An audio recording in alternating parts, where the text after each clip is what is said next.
श्री स्वामी समर्थ. जय जय स्वामी समर्थ. अवधूत चिंतन श्री गुरुदेव दत्त. तुमचं सर्वांचं स्वामी समर्थ या चॅनेलमध्ये अगदी मनापासून स्वागत. स्वामी महाराज तुमच्या सर्व चांगल्या इच्छा पूर्ण करोत ही स्वामींच्या चरणी प्रार्थना करते आणि आजच्या या नवीन व्हिडिओला सुरुवात करते. तर आज शनिवार इंदिरा एकादशी. आता पितृपक्षातील इंदिरा एकादशी या दिवशी जर काही आपण उपाय केले किंवा काही सेवा केल्या तर त्या खूपच प्रभावी ठरतात. इंदिरा एकादशी केल्याने आपल्या कुटुंबातील 60 पिढ्या एकत्र येतात. कुटुंबात आनंद कायमचा राहतो.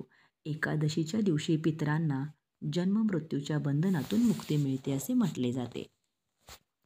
या दिवशी पुण्य परिणामामुळे स्वर्गाचा मार्ग देखील मोकळा होतो. या एकादशीच्या दिवशी आपल्याला काही उपाय करायचे आहेत.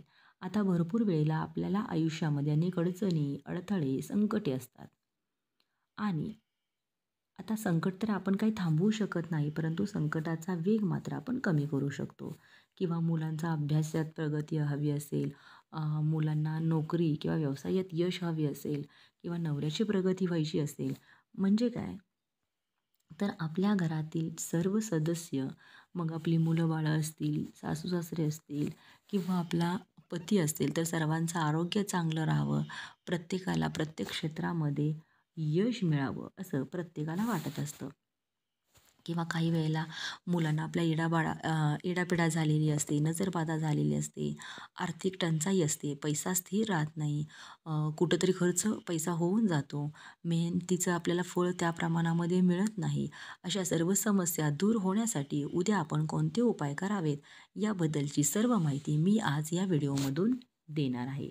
तुम्ही जर चॅनलवरती नवीन असाल तर चॅनलला लाईक करा आणि सबस्क्राईब देखील करा आणि कमेंट बॉक्समध्ये श्री स्वामी समर्थ किंवा ओम नमो भगवते वासुदेवाय लिहायला विसरू नका. आता आज इंदिरा एकादशी आहे आणि या एकादशीच्या दिवशी अगदी आपल्याला ब्रह्ममुहूर्तावरही उठायचं आहे. आपल्याला अंघोळीच्या पाण्यामध्ये काही वस्तू टाकायच्या आहेत की ज्यामुळे आपल्या घरातील जी काही नकारात्मकता आहे ती दूर होईल. आपल्या घरामध्ये एखादी व्यक्ती अशी असते की आपण तिच्याबद्दल कितीही सकारात्मक बोला, तिच्यासोबत कायम सकारात्मक राहा, तरी पण ती व्यक्ती नकारात्मकतेने बोलतच असते. म्हणजेच एखाद्या व्यक्तीला कोणतंही काम हाती घेतलं तर त्याला यशच मिळत नाही. किंवा घरामध्ये जे काही आजारी व्यक्ती असेल, मग लहान बाळ असेल, वृद्ध व्यक्ती असेल, तर तुम्हाला प्रत्येक व्यक्तीच्या अंघोळीच्या पाण्यामध्ये या वस्तू टाकायच्या आहेत, ज्यामुळे त्यांच्यामध्ये जी काही नकारात्मकता आहे तर ती पूर्णपणे दूर होईल. तर आपल्याला अंघोळीच्या पाण्यामध्ये मीठ टाकायचं आहे.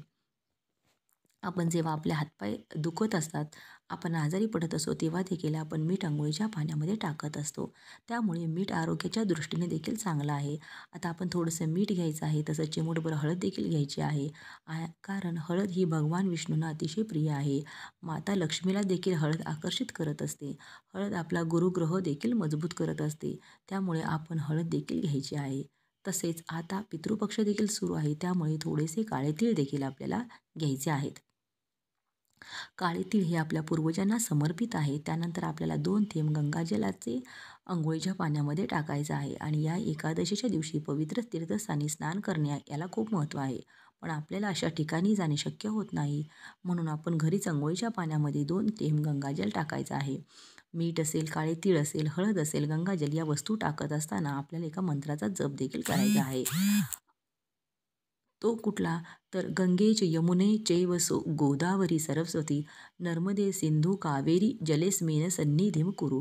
आता घरातील लहान बाळ असेल किंवा वृद्ध व्यक्ती असेल, प्रत्येकीच्या अंघोळीच्या पाण्यामध्ये आपल्याला हा वस्तू टाकताना मंत्र म्हणायचा आहे. जी व्यक्ती वस्तू टाकणार आहे त्या व्यक्तीने हा मंत्र म्हणला तरी चालेल आणि समजा लहान मुलं असेल, त्यांना म्हणता येत नसेल तरी आपण सुद्धा म्हणू शकता. अंघोळ झाल्यानंतर पिवळ्या रंगाचं तुम्हाला किंवा लाल रंगाचं कपडे घालायचे आहे. त्याच्यानंतर भगवान विष्णूंची असेल, माता लक्ष्मीची असेल तर पूजा करायची आहे. भगवान विष्णूचा जर फोटो नसेल तर आपल्याला बाळकृष्णाची देखील पूजा करायची आहे. बाळकृष्णाला आपल्याला अगोदर शुद्ध जलाने अभिषेक करायचा आहे, त्यानंतर पंचामृताने अभिषेक करायचा आहे. हा अभिषेक करत असताना त्या पाण्यामध्ये देखील आपल्याला थोडेसे काळे तीळ हे जरूर टाकायचे आहेत. कारण या दिवशी काळ्या तिळाला अतिशय महत्त्व आहे. त्यामुळे आपल्या पितरांना मोक्षप्राप्ती होते, त्यांना सद्गती मिळते. तसेच आपण जेव्हा अभिषेक करत असतो तेव्हा आपण ओम नमो भगवते वासुदेवाय हा मंत्राचा जप करत राहायचा आहे. त्यानंतर भगवान विष्णूंना आपण ज्या काही वस्तू प्रिय आहेत त्या सर्व वस्तू अर्पण करायच्या आहेत.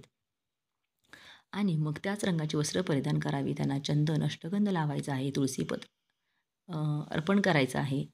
त्याशिवाय त्यांची पूजाही पूर्ण होत नाही. त्यामुळे आपण तुळशीपत्र देखील त्यांना अर्पण करायचं आहे. आपल्या उजव्या हातामध्ये थोडेसे काळे तीळ घ्यायचे आहेत. अगदी 21 काळे तीळ किंवा 11 काळे तीळ घेतले तरी पण चालतील. आता हे काळे तीळ आपण आपल्या उजव्या हातामध्ये घेतल्यानंतर आपल्याला विष्णू सहस्रनाम पठण करायचं आहे, की ज्यामध्ये भगवान विष्णूची 1000 नावे आहेत. तुम्हाला पठण करणे जर शक्य होत नसेल, मोबाईलवरती लावून पण तुम्ही ऐकू शकता. त्यानंतर आपली जी काही इच्छा आहे, मनोकामना आहे ती भगवान विष्णूंना सांगायची आहे. त्यानंतर काळे तीळ आपण भगवान विष्णूंना अर्पण करायचे आहेत. काळं तीळ हा पितरांचा आहार मानला जातो. त्यामुळे जेव्हा तुम्ही पितरांचे तर्पण करता आणि त्यांना भोजन देता तेव्हा त्यात तीळ नक्कीच समाविष्ट करा. पितृपक्षाच्या कालावधीमध्ये पूर्वजांच्या नावाने तीळ दान दिले तर तुम्हाला आणि तुमच्या कुटुंबाला आशीर्वाद मिळतो. या काळामध्ये तुम्हाला पांढऱ्या किंवा काळ्या कोणत्याही प्रकारच्या तिळाचे दान करू शकता, पण काळ्या तिळाचे जर दान केले तर अधिक शुभ मानले जाते. धार्मिक मान्यता आहे की तुम्ही पितरांना काळ्या तिळाचे दान केले तर त्यांना मोक्षप्राप्ती होते आणि जर ते भटकत असतील तर त्यांना मुक्ती मिळते. जर तुमचे पूर्वज नाराज असतील किंवा तुम्हाला पितृदोष असेल तर 16 दिवसांच्या श्राद्ध कर्मात सतत तीळदान करणे आवश्यक आहे. यामुळे पितृदोष दूर होतो. आता काळ्या तिळाचा वापर जन्म असेल, विवाह असेल आणि मृत्यू या संस्कारांमध्ये देखील केला जातो. काळ्या तिळामध्ये शुद्धीकरण आणि सुरक्षा हा गुणधर्म असतो. काळ्या तिळाचा संबंध शनिदेवासाठी आहे आणि म्हणून पितृपक्षामध्ये पडणाऱ्या एकादशीला भगवान विष्णूंना देखील काळे तीळ अर्पण केल्याने घरात सुख आणि समृद्धी येते, असं म्हटलं जातं. आता आपण काळे तीळ मंदिरामध्ये जर या दिवशी दान केले तरी पण चालेल. जवळ तुमच्या जर भगवान विष्णूंचे जर मंदिर असेल तर किंवा कोणतेही मंदिर असेल तर तिथं तुम्ही जरी काळे तीळ दान केले तरीसुद्धा तुम्हाला पितरांचा आशीर्वाद नक्कीच मिळेल व त्यांना मोक्ष देखील प्राप्त होईल. या दिवशी आपल्याला काळ्या तिळाचा आणखीन एक उपाय करायचा आहे, की ज्यामुळे आपल्या घरामध्ये जो काही पितृदोष आहे तर तो पितृदोष देखील दूर होईल. तर आपल्याला एक काळ्या रंगाचं कापड घ्यायचं आहे. तसेच थोडेसे काळे तीळ घ्यायचे आहेत आणि हे आपल्याला या काळ्या रंगाच्या कपड्यावर ठेवायचं आहे. तुम्ही घरामध्ये दक्षिण दिशेला एक दिवा प्रज्वलित करायचा आहे. त्या दिव्याला देखील आपण हळदी कुंकू अर्पण करायचं आहे. तसेच त्या दिव्यांमध्ये देखील आपल्याला काळे तीळ अर्पण करायचे आहेत. या दिव्याची वात देखील दक्षिण दिशेला पाहिजे. त्याच्यानंतर तिथं आसन घेऊन बसायचं आहे आणि काळं कापड असेल आपण तिथं ठेवायचं आहे. त्यावरती थोडेसे काळे तीळ ठेवायचे आहेत. त्यानंतर आपण ओम पितृदेवताय नमः, ओम पितृदेवताय नमः या मंत्राचा 108 वेळा जप करायचा आहे. तसेच तुम्हाला ज्या काही अडचणी असतील, अडथळे येत आहेत, मग ते पैसा येत नसेल, स्थिर राहत नसेल, मुलांचा आजारपण असेल, विवाह जुळून येत नसेल, संतानप्राप्ती होत नसेल, ज्या काही तुमच्या समस्या असतील त्या तुम्ही अगदी मनापासून आणि श्रद्धेने आपल्या पूर्वजांना सांगायच्या आहेत. काळ्या तिळाची आपल्याला पोटली बांधायची आणि ती पोटली देखील आपल्याला घराच्या दक्षिण दिशेलाच ठेवायची आहे. जिथे दिवा प्रज्वलित केला आहे अगदी तिथे जवळ ठेवली तरी पण चालेल. त्यानंतर आपण आपल्या पूर्वजांकडे माफी मागायची आहे. आपल्याला म्हणायचं आहे की माझ्याकडून जर काही चुकले असेल तर घरातील अगदी लहानांकडून, मोठ्यांकडून काही चुका झाल्या असतील तर त्याबद्दल मला क्षमा करा. पण इथून पुढे माझ्याकडून जशी होईल तशी मी नक्की तुमची सेवा करेन आणि असं पूर्वजांना म्हणायचं आहे आणि तुमचा आशीर्वाद सदैव पाठीवर राहू द्या.